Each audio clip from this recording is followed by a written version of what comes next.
가난한 사람들에게 다 나눠주고 난 다음에 너는 나를 따르라. 그렇게 부연 설명이 되어 있습니다. 이 말씀을 듣고 난 다음에 이 사람은 어떻게 했습니까? 근심하였다 그랬습니다. 성경은 이 사람이 근심하였던 이유를 이렇게 설명합니다. 그는 몹시도 큰 부자였기 때문이다. 여러분, 우리는 이 비유의 이야기 속에 담겨있는 사람이 바로 자기 목숨을 무엇보다도 사랑한 사람이다 하는 것을 알게 됩니다. 그의 삶에는 이 목숨을 지키기 위해 그 목숨을 연장하기 위해 필요한 모든 것을 행하는 것만이 담겨 있습니다.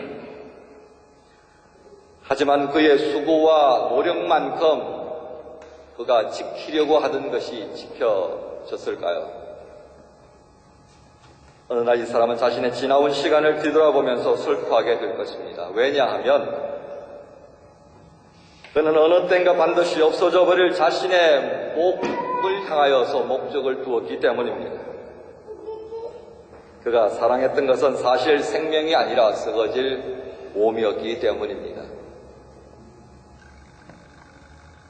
그러므로 이처럼 자신의 생각 속에는 생명을 사랑한다고 하였지만 결과적으로는 썩어질 몸에 초점이 맞추어졌던 까닭에 그의 몸이 점점 쇠하여져 가는 것을 바라보면서 이제 그에게 주어져 있는 시간의 흐름은 하나님께서 우리에게 주시려고 하는 은혜의 과정이 아니라 상실감과 좌절감을 안겨주는 그런 과정이 되어질 것입니다.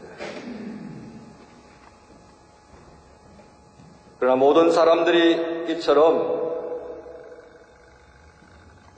앞서 있었던 것 사람처럼 잃어버린 것을 확인해야만 하는 그런 슬픈 시간을 가진 사람들은 아닙니다. 적어도 예수 그리스도와 함께하는 사람들에게는 이 주어진 시간은 잃어버렸다고 여겼던 것에 대한 회복과 또 더 이상 잃어버리지 않도록 자신을 보존하여 주는 과정이 되는 것입니다. 여러분, 이 사람들은 어떤 사람이겠습니까? 예수님께서는 이 사람들을 표현하기를 자기 목숨을 미워하는 사람이라 말씀하십니다. 이 사람들은 적어도 앞서 있었던 자기 생명을 무엇보다도 사랑했던 사람들과는 다른 삶을 사는 사람입니다. 그런데 이 사람은 정상적인 사람으로 보여질 수가 없습니다. 왜 그렇습니까? 그는 하나님 앞에서 자신이 가진 무능함을 보며 자신 속에 있는 악의 실체를 깨닫기 때문입니다. 여러분 한번 생각해 보십시오. 멀쩡하던 사람이 다른 사람을 향하여서 나는 천하의 악당 중에 악당입니다.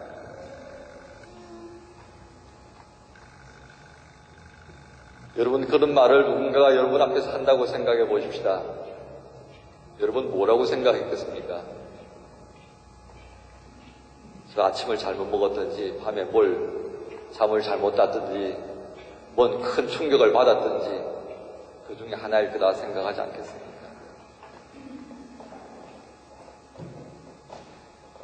그러나 이 사람은 하나님의 은혜의 소중함을 깨달은 사람이라 하겠습니다.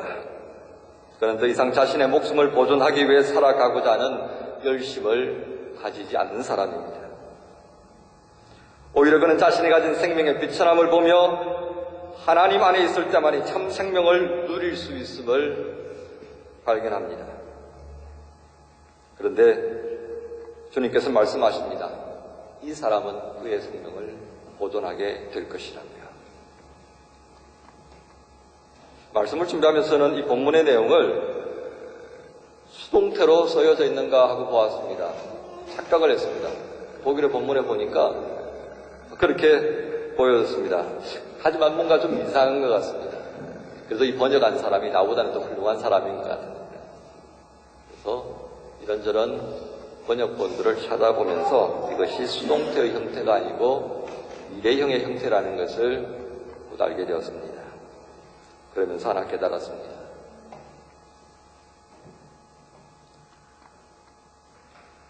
하나님 앞에서 자신이 가진 어리석은 모습을 보고 인간 존재의 무능함을 보면서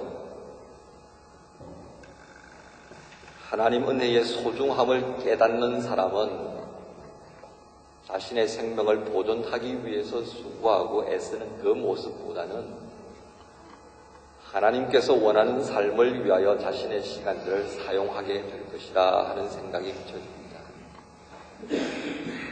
그렇게 해서 그 은혜를 더 유지하기 위하여 하나님과 함께 있으려고 합니다. 날마다 주님께서 주시는 은혜를 소망하며 살아갑니다. 주님이 아니면 아무것도 되어지지 않는다고 고백합니다. 그런 사람을 향하여서 주님께서 뭐라고 하셨습니까? 내 믿음이 너를 구원하였다 하셨습니다. 저는 그 말씀이 바로 오늘 여기에 있는 이 사람은 그의 생명을 보존할 것이라고 하는 말씀과 연결된다 여겨졌습니다. 바로 이것입니다.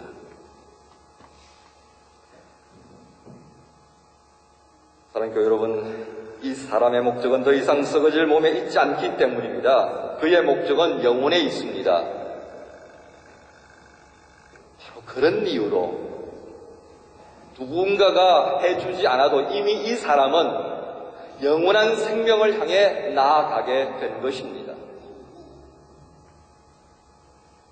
그러므로 이 사람들이 가진 시간의 흐름은 더 이상 상실감과 좌절감을 맛보게 하는 고통의 과정이 아닌 것입니다.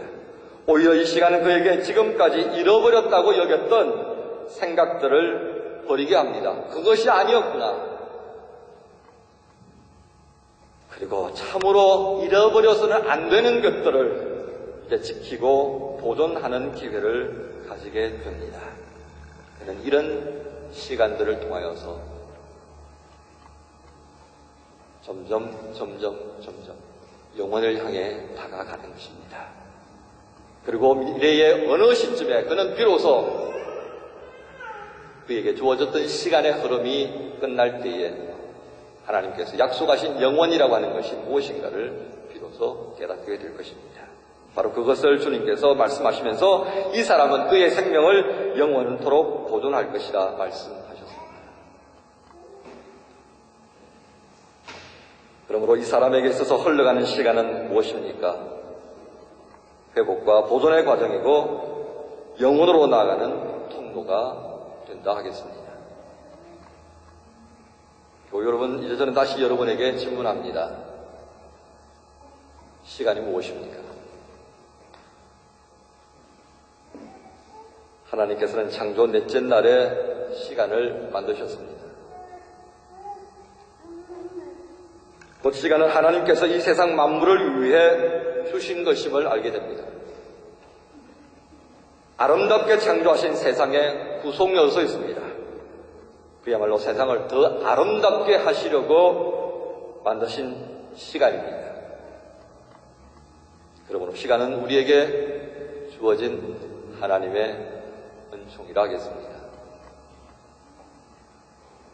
낮과 밤을 통해 점차 우리에게서 사라지는 시간을 생각하기보다는 날마다 새롭게 주어지는 시간을 생각해야 하겠습니다. 그것은 하나님의 약속이 이루어지는 그때까지 계속해서 우리에게 주어지는 은혜의 선물인 것입니다.